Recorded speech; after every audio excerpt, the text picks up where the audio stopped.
The text message arrived at 3:17 a.m., buzzing my phone to life in the darkness of our Boston brownstone. Perhaps Francis thought I'd be asleep, or maybe the 13-hour time difference from Bali had confused him. Either way, his message glowed with unrepentant glee. Sold our Cape Cod beach house and transferred all our savings to start my new life with Jessica. Enjoy being homeless, LOL. Don't bother calling. Changing my number tomorrow. I stared at the screen, the blue light illuminating my face in the pre-dawn darkness. After 30 years of marriage, this was his goodbye. A text message punctuated with LOL. I set my phone down on the nightstand and took a deep breath. My name is Alice Mercer, and at 52, I never expected to be starting over. But I also never expected my husband of 3 decades to drain our accounts and run off with his 29-year-old personal trainer. Though, to be honest, I had suspected something for months. The first sign had been Francis's sudden interest in fitness last spring. After years of dismissing my gentle suggestions about health checkups, he'd abruptly signed up with an exclusive gym and started disappearing for 2-hour training sessions 3 times a week. By summer, those sessions had increased to daily, and he'd lost 30 pounds. "You should be happy for me," he'd snap whenever I questioned the mounting credit card charges. "I'm finally taking care of myself." Then came the password changes on our financial accounts, the secretive phone calls, and the business trips that oddly aligned with his trainer Jessica's Instagram posts from the same locations. I'm not a confrontational person by nature. As a hospital administrator, I've built my career on careful observation, documentation, and strategic planning. So instead of making accusations, I started taking notes, collecting evidence, and consulting professionals. When Francis mentioned he was planning a solo wellness retreat in Bali, I knew it was time to implement the protection plan I'd spent months developing with my attorney. I picked up my phone again and typed a simple reply. "Check your account balance." I could picture Francis now, sprawled in some luxury villa, Jessica by his side, smugly thinking he'd gotten away with everything. I imagined his face when he finally checked his accounts and found nothing. Well, not exactly nothing. He would find notifications of the emergency court orders I'd filed 3 weeks ago, freezing our joint assets after presenting evidence of his affair and planned financial abandonment. He would discover that the successful transfer he thought he'd made had been intercepted and placed in a court-monitored account. I didn't expect an immediate response. Francis had always been confident to the point of arrogance. He wouldn't check the account balance right away. He'd assume his plan had worked flawlessly. I made myself a cup of tea and settled at my desk, opening the folder labeled Francis Documentation. Inside was the timeline I'd created over the past 6 months, a meticulous record that had ultimately saved our family's financial future. It had started with the credit card statements. Francis had always been careful with money, scrutinizing every purchase I made. So when he began spending $500 weekly at Elite Training Solutions without discussion, I knew something was wrong. Then came the random cash withdrawals, $2,000 here, $3,000 there, always just under the amount that would trigger a notification from our bank. My first step had been to quietly consult with Diane, our family attorney, who recommended I begin gathering evidence without confrontation. "Document everything," she'd advised. "If he's planning what I think he's planning, we'll need a solid paper trail." So I did. I photographed financial statements, recorded dates of unusual withdrawals, and made copies of our property deeds. I hired a forensic accountant who discovered Francis had opened a separate bank account 3 months earlier. Most damning of all, I found draft emails to a real estate agent about quietly listing our beach house, a property that had been in my family for generations. The turning point came when I overheard a phone conversation while Francis thought I was at work. I'd come home early with a migraine and was resting in our bedroom when I heard him in his office, speaking in the hushed, intimate tone he'd once used with me. "Jessica, baby, it's all coming together," he'd said. "The beach house should sell quickly. Alice has no idea. Once that money hits our account, I'll transfer everything to the offshore account we set up. By the time she figures it out, we'll be living the dream in Bali." I'd lain there absolutely still as my husband of 30 years plotted to leave me destitute. The next day, I took everything to Judge Martinez, who had seen enough of these cases to recognize the pattern. The emergency asset protection order had been granted immediately, placing all our joint assets under temporary court supervision. Any attempts to transfer large sums would be automatically flagged and held. The morning light was beginning to filter through the curtains now. Our children, Thomas and Elise, would be calling soon.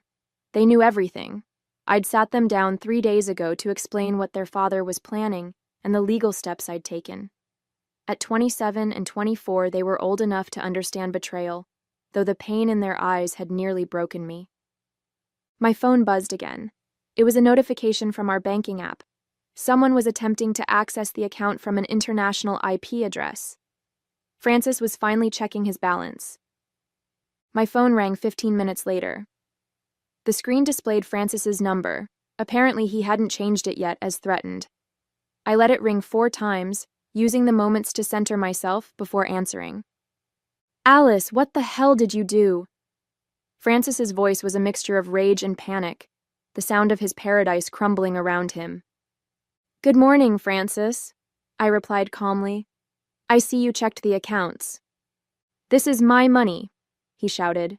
"You had no right to—" "Our money," I corrected him. "From our 30-year marriage. Money we saved together for our retirement and the children's futures." "I'll fight this," he threatened, his voice dropping to a harsh whisper. I could picture him stepping away from Jessica, trying to hide the catastrophe unfolding. "You won't get away with this." "I've already gotten away with protecting what's legally mine," I said. "Judge Martinez was particularly interested in the recorded conversation where you discussed, and I quote, leaving Alice with nothing while we live it up in Bali. The beach house transaction has been voided, by the way. The buyers were very understanding when their attorney received the court order." The silence on the other end was punctuated only by Francis's ragged breathing. Then I heard a female voice in the background asking questions, growing increasingly agitated. "Is that Jessica?" I asked. "You might want to let her know that the offshore account you set up has also been frozen, and the authorities have been notified about potential tax evasion." "You've been spying on me," Francis finally managed, his voice hollow. "No, I've been protecting myself from your calculated betrayal," I replied. "There's a difference." I heard muffled arguing on the other end, Jessica's voice rising in both volume and pitch. Their dream of living off my family's money was evaporating in real time. "Francis," I continued, "the court has scheduled an emergency hearing for Monday. You're required to attend, either in person or via video conference. Your passport has been flagged, so I suggest you make arrangements to return." "Flagged? What does that mean?" The panic in his voice was palpable now. "It means that while you can leave Bali, you'll be detained when you attempt to enter any country other than the United States. The judge was concerned you might attempt to disappear with marital assets." The muffled argument in the background was growing louder. I could make out Jessica saying something about promises and wasting my time. "I've emailed all the court documents to you," I said. "Diane suggested I also copy your brother Michael since he's an attorney. He called me this morning, by the way. He's disappointed." That was an understatement. Michael had been furious, offering to fly to Boston immediately to help me navigate the legal proceedings. "My brother has lost his mind," he'd said. "Dad would be ashamed." "Alice, wait." Francis's voice had changed now, desperation replacing anger. "We can work something out." "We will, through the proper legal channels," I replied. "I suggest you find a good attorney. Oh, and Francis, the children know everything. They've seen the evidence. They've read your text." The next 48 hours unfolded like a slow-motion car crash, one that I was watching from a safe distance. Francis tried calling 17 more times that day. I answered only once more, informing him that all future communication should go through our attorneys. After that, I forwarded his calls to Diane's office, where her assistant documented each attempt. By evening, Francis's brother Michael had arrived at my house, bringing both legal expertise and moral support. "I've reviewed everything," he said, spreading the documents across my dining room table. Alice, you did everything exactly right. The evidence is overwhelming, and the judge's protective orders are solid. What do you think he'll do next? I asked, pouring us both coffee. Michael sighed. If he were thinking clearly, he'd get on the next flight home and try to salvage what he can. But Francis has always doubled down when cornered. As if on cue, my phone buzzed with an email notification. It was from Jessica, not Francis. Mrs. Mercer, it began formally. I feel I should inform you that Francis misrepresented his financial situation to me. He told me the beach house was his alone, inherited from his parents, and that you had agreed to divorce. I never would have become involved had I known the truth. I am ending our relationship effective immediately. Michael read it over my shoulder and let out a low whistle. Rats and sinking ships, he murmured. Should I respond? I asked. Absolutely not, Michael advised. Forward it to Diane and let her add it to the file. Jessica might be trying to position herself as an unwitting victim here. The next morning brought news from the forensic accountant. Francis had made several attempts to access various accounts overnight, trying different passwords and even attempting to change the recovery email addresses. Each attempt had been logged and reported to the court. He's digging himself deeper, Diane said during our morning call. The judge takes attempts to circumvent court orders very seriously. By midday, we received word from the attorney in Cape Cod that Francis had called the real estate agent, demanding they proceed with the beach house sale despite the court order. The agent, already aware of the situation, had recorded the call and sent it directly to Diane. This is actually helpful for our case, Diane explained. It demonstrates his intent to violate the court's orders, even after being formally notified. Thomas and Elise came over for dinner that evening. They'd both taken personal days from work, still processing their father's betrayal. Mom, Thomas said as we sat around the kitchen island, have you heard anything about Dad coming back? I shook my head. Not directly, but Michael thinks he'll have to return soon, if only to try to defend himself in court.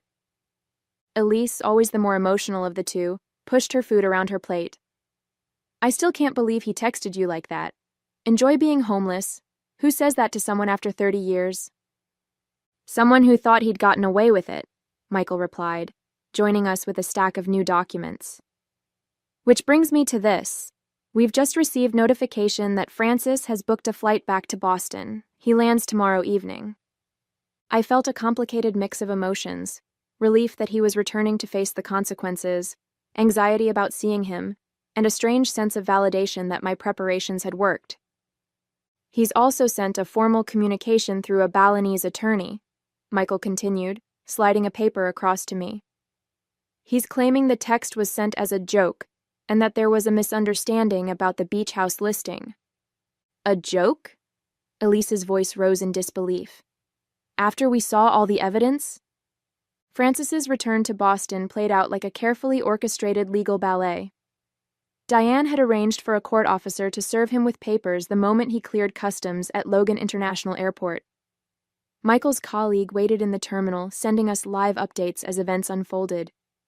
He just arrived, Michael reported, reading from his phone as we sat in Diane's office. Looks shell-shocked. No sign of Jessica. Court officer approaching now. I nodded, maintaining my composure though my heart was racing. After 30 years of marriage, I knew Francis well enough to anticipate his response. First denial, then bargaining, followed by misdirected anger, and finally, when all else failed, tearful pleas for forgiveness. Alice, Diane said gently, are you absolutely certain you want to be present at tomorrow's hearing? You could authorize me to represent you fully. I need to be there, I replied. Not for Francis, but for myself. I spent too many years being invisible, accommodating his needs and dreams at the expense of my own. Elise squeezed my hand supportively. Both our children had insisted on joining me at the law office, forming a united front as we navigated this painful chapter. 2 hours later, Francis's newly hired attorney called Diane. They requested an emergency meeting before the hearing, a last-minute attempt to negotiate. They're offering a settlement, Diane explained after the call. Francis is willing to allow you to keep the beach house if you'll drop the emergency orders and agree to a quick, quiet divorce. Allow me? I repeated, the absurdity almost making me laugh. The beach house that's been in my family for 4 generations? Exactly, Diane nodded. It's not a serious offer. They're fishing to see what you might accept. Tell them we'll see them in court, I said firmly. That evening, as I was preparing for bed, my phone rang with Francis's brother's number. Alice, I'm with Francis, Michael said, his voice tense. He's asking to speak with you before tomorrow's hearing. I've advised against it, but he's insistent. I took a deep breath. Put him on speaker, but stay in the room, Michael. Alice? Francis's voice sounded rough, defeated. This has all gotten out of hand. I made a terrible mistake. Which mistake exactly? I asked calmly. Planning to steal our savings? Attempting to sell my family's beach house? Or texting me that I should enjoy being homeless? I wasn't thinking clearly, he stammered. Jessica. She made everything seem possible. A new life, a fresh start. But she's gone now. The minute she realized there wasn't any money, she disappeared. How surprising, I remarked dryly. I want to come home, he said, his voice breaking. We can put this behind us. 30 years, Alice. Doesn't that count for something? For a moment, I remembered the young man I'd married, ambitious, charming, full of dreams we were going to build together. But that man had disappeared long ago, replaced by someone willing to destroy me financially and emotionally without a second thought. It counted for something, I replied softly. That's why I documented everything so carefully. That's why I protected what we built together. And that's why I'll see you in court tomorrow. After hanging up, I sat on the edge of our bed, my bed now, and allowed myself a moment of grief for the marriage I'd thought we had. Tomorrow would require all my strength, all my dignity. The courthouse was imposingly formal, all polished marble and echoing hallways. I sat beside Diane at the plaintiff's table, my posture straight, hands folded calmly on the polished wood surface. Thomas and Elise sat directly behind me, while Michael had positioned himself halfway between our table and where Francis would sit, a visual statement of his divided loyalties, but ultimate support for the truth. When Francis entered with his attorney, I was shocked by his appearance. The confident, tanned man who had left for Bali 3 weeks ago looked haggard and diminished. He attempted to catch my eye, but I kept my gaze forward, focusing on Judge Martinez as she entered the courtroom. We're here on the matter of Mercer versus Mercer, the judge began, reviewing the documentation before her. I see the temporary asset protection orders were issued 3 weeks ago, based on evidence of attempted fraud and financial abandonment. Francis's attorney, an aggressive litigator named Gregory Powell, immediately stood. Your Honor, my client wishes to assert that there has been a serious misunderstanding. The text message in question was sent in poor judgment but was never intended. Judge Martinez cut him off. Mr. Powell, I've reviewed the extensive documentation, including recorded conversations, email drafts regarding the unauthorized sale of jointly owned property, and multiple attempts to access frozen accounts after court orders were issued. Let's not waste this court's time with implausible explanations. Powell sat down, chastened. Francis seemed to shrink further in his seat. The hearing proceeded methodically. The forensic accountant presented his findings, showing how Francis had systematically withdrawn nearly $87,000 in small amounts over 4 months. The real estate agent testified via video conference about Francis's instructions to sell the beach house without my knowledge. Most damning was the evidence from Francis's own devices, the emails, the offshore account setup, the conversations with Jessica planning their new life. When Francis finally took the stand, he attempted a strategy of contrition. I made a terrible mistake, Your Honor, a midlife crisis that got out of hand. I never actually intended to leave my wife destitute. Yet your text message specifically stated, "Enjoy being homeless," Judge Martinez noted, looking over her glasses at him. I was showing off for Jessica, Francis admitted. his voice barely audible. "I wanted to impress her." "By threatening to make your wife of 30 years homeless?" The judge's tone made it clear how she viewed this explanation. After 3 hours of testimony, Judge Martinez delivered her ruling. The court finds overwhelming evidence of attempted fraud and financial abandonment. The temporary orders freezing all marital assets will remain in place pending final divorce proceedings. Additionally, she continued, fixing Francis with a stern gaze, the court finds Mr. Mercer in contempt for his multiple attempts to circumvent these orders after notification. She assigned a court-appointed financial guardian to oversee all marital assets during the divorce process and ordered Francis to surrender his passport. Most significantly, she granted my petition for exclusive use of our Boston home and the Cape Cod beach house during proceedings. "Mr. Mercer," she concluded, "the court takes a very dim view of attempts to hide marital assets or deliberately impoverish a spouse. You're fortunate that Mrs. Mercer discovered your plans before you succeeded." As we gathered our things to leave, Francis approached, ignoring his attorney's attempt to stop him. "Alice, please," he began, his voice breaking. "Where am I supposed to go?" I looked at him directly for the first time that day. "That's a question you should have considered before telling me to enjoy being homeless. I'm sure you'll figure something out." 6 months after the court hearing, I sat on the deck of the Cape Cod beach house, watching the October sunset paint the water in shades of gold and crimson. The divorce had been finalized 3 weeks earlier, ending our 30-year marriage with the stroke of a judge's pen. The final settlement had been fair but firm. The court awarded me the beach house outright, plus 70% of our retirement funds and investments, citing Francis's deliberate attempt to defraud. Francis received the smaller of our 2 cars and enough liquid assets to secure modest housing. He'd been ordered to pay my legal fees in full. "More tea, Mom." Elise appeared at my side, the sea breeze tousling her hair. "Thanks, sweetheart." I accepted the steaming mug, wrapping my hands around its warmth as the evening air cooled. Thomas emerged from inside, phone in hand. Uncle Michael called.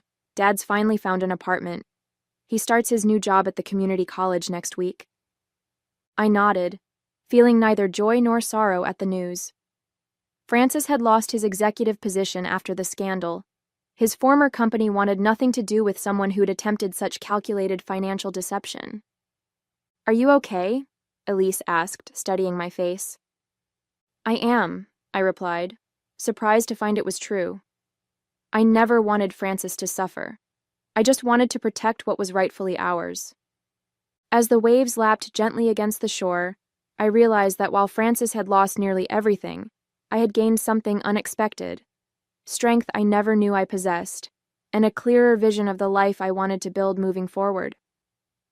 1 year to the day after receiving Francis's cruel text, I stood at the podium in Boston University's conference center, addressing a room full of attentive faces. The event, Financial Security After Betrayal, had drawn over 200 attendees, mostly women over 50 facing situations similar to mine. "Preparation isn't paranoia," I told the audience. "Documentation isn't distrust. They're forms of self-protection that everyone deserves." After my case had been covered in the Boston Globe, I'd received dozens of messages from women who had experienced financial abuse but hadn't known how to recognize it or protect themselves. Their stories had inspired me to team up with Diane and several financial experts to create this workshop series. In the front row sat Thomas and Elise, both beaming with pride. Beside them was Michael, who had become an unexpected ally and friend throughout the divorce. In the months since finalizing my divorce, I had found purpose in helping others navigate similar situations. As for Francis, I had heard he was slowly rebuilding his life. The last update from Michael mentioned he was teaching business ethics at a community college, an irony not lost on anyone in our family. Jessica had apparently moved on to another affluent target in Florida. After the presentation, as people lined up to ask questions, an older woman grasped my hand tightly. "My husband of 42 years is planning something similar," she whispered. "Thanks to you, I've already contacted an attorney and documented everything." Her words validated everything. The pain, the public exposure, the difficult decisions. What Francis had intended as my destruction had instead become a foundation for helping others. As I drove home along the familiar coastal route to Cape Cod, I felt something that had been absent for too long. Peace. Not because Francis had faced consequences, but because I had found strength I never knew I possessed. Sometimes the most powerful response to cruelty isn't revenge, it's resilience.